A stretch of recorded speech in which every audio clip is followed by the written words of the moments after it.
It's Monday, day 15 of the Diddy trial. I'm Anthony DiLorenzo alongside criminal trial attorney Sarah Azari. We're back talking about Jane, who testified today and finished direct testimony. How do you think the testimony today sat with jurors, specifically the fact that she is still intertwined with Sean Combs financially? Yeah, to me it was really interesting because it obviously was very clear from her testimony that he's still paying her rent. He's still supporting her. So on the one hand, this was a very transactional relationship, and I think she established trafficking because of the coercion and force that she testified to. She also testified to essentially prostitution. In so many words, she said that she felt like a sex slave to him. She used those words. Were those words powerful for the jury to hear that? I think so. I think so, because she is getting no emotional love or support from him. She is. It sounds like that's the only purpose that she served. That trips were taken with other women, but that whenever there were hotel nights, that it would be with her. And so she felt like a sex slave, which was interesting. I mean, he was really prostituting her. So up until today, I kept thinking of the prostitution charge and the male prostitutes being flown in from Atlanta and all over. But now I'm realizing, no, actually, there's a woman who he was involved with who is a prostitution victim as well. So you think she's more? But to your point, the idea that he's paying her rent currently, even though and her lawyer is very interesting, and I can imagine that this is something that he was advised to do by his defense lawyers. Why? Well, because it makes it less transactional. If you were just hiring a sex slave, then when the sex is done and you're in prison and you're not getting out, I'm sorry, jail, not prison yet. If you're in jail and you're not getting out, then you cut off, you got legal bills to pay, right? You cut off the payment. I think it was a great tactic and strategy for the defense to counsel him, I imagine they did, to continue paying. So Jane today testified that she is still very committed to Sean Combs. She says she prays for him. She says that she hopes that he's healing. It seems like there still is love between her and him. I don't know if the feeling is mutual, but it seems like she was there today, not really willingly as the prosecution witness. In fact, she went to the defense and told them all about what had happened, even more transparently than what she told the prosecutors at first. So I think that she's still in love with this guy. Mm-hmm. It's a very complicated dynamic to me, unfortunately. All of the relationships with him seem very complicated. Right, and he has this hold over these women, it seems. Right, it's like the complicated man defense here. But it's a complicated relationship because, and with Cassie too, these women both wanted to be the number one girls in Diddy's life. And they never were. And instead he was taking trips and doing things with other women. So he very much had, it's obvious that he had these sorts of like a category of women that were for freak-offs and hotel nights, and a category of women that he would take trips with. And then of course the women who were the mothers of his children. I mean, they're very There's a tier system. There's definitely a caste system. There's definitely a caste system. That's a great way to put it. And she did not, I think both with her and Cassie's testimony, what I took away is that they were hoping that by pleasing him, and these freak-offs were a way to please him, that he would finally be satisfied and they would sort of secure their position in this relationship. But that was a fixed place that they were in, you know? So let's talk about what she calls the worst night of her life. This was the night that she says that she was brutally abused and then forced into this sex slavery, as she called it, essentially. She was at her home with Combs, and essentially she confronted him. She called him a pedophile because she accused Diddy of cheating on her with a younger woman who was of age. But she called him a pedophile, and then she says she slammed his head against a marble table, and things got violent between her and him. However, the prosecution went to great lengths to make sure they said that Diddy did not have any visible injuries. Mm-hmm. So things lead to ultimate escalation of violence, where she says that she was kicked, punched, strangled. She had knots on her forehead, which we saw video of.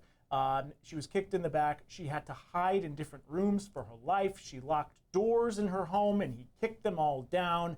And ultimately, after this terrible night, he then introduces one of the escorts back into the fray after all of that, and she acquiesced. That same night. She said she felt like she couldn't say no. She was given ecstasy, and she did it.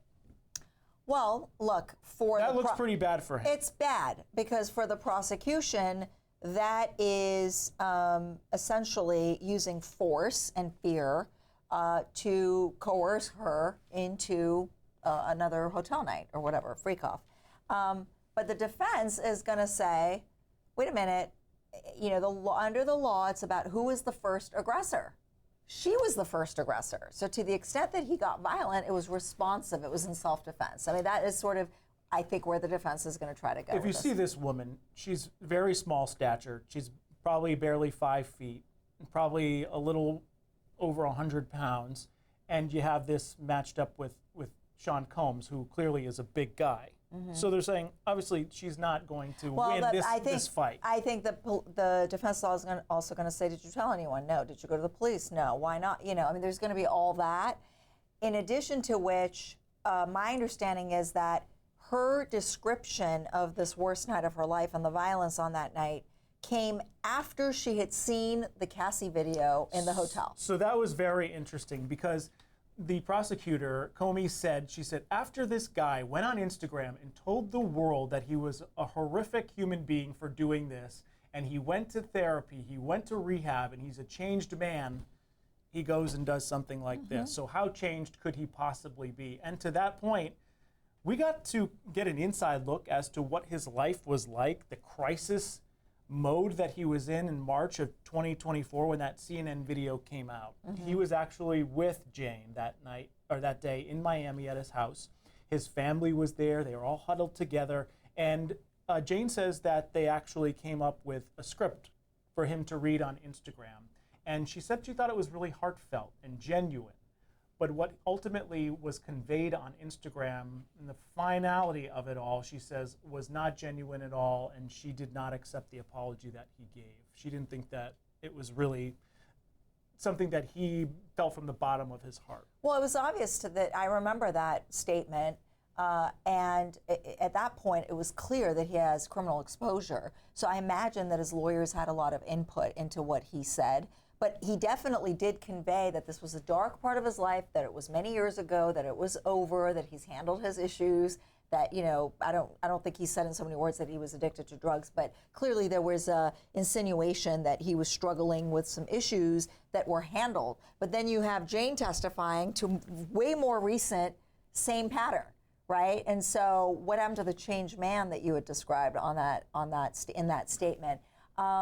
But again, I think that Jane's, where the defense is going to challenge her on cross, and certainly in argument, is that you watch the video, and so what you're describing is almost identical, the dragging by the hair, like we saw he did with Cassie, So there is going to be that argument that her story is mirroring what she saw. What we were able to see, though, to kind of get evidence of some physical abuse was that I could see on the video that was shown in court that she actually took a selfie at his house. So she kept going back, just like Cassie, no different there. You could see the welts on her forehead. So that gave proof to that. She also repeatedly talked about how there were threats of her videos being leaked. That's terrible.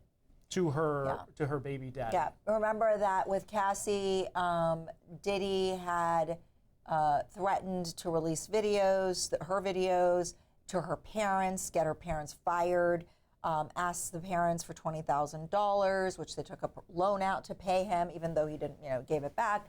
But this is a pattern of coercion, essentially, blackmailing these women that he's with, doing these freak-offs with, where they feel like if they stop doing the freak-offs, he might release the tapes. If they don't comply with him, if they don't please him, he'll release the tapes. And according to this woman, it was like the sky was the limit.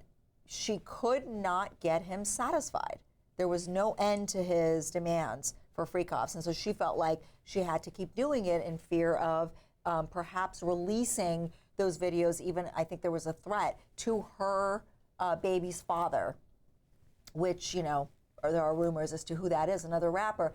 And so that has that is really scary for a mother, because that could drag you into family court. You could lose custody over your child, right? Because who wants their child with a mother who's doing ecstasy and having sex with strange men, right? So she felt very threatened by that. And that goes to the fraud, force, or coercion element of sex trafficking. I feel like from the last time we've talked that you've kind of changed your tune and you now think that she was good for the prosecution.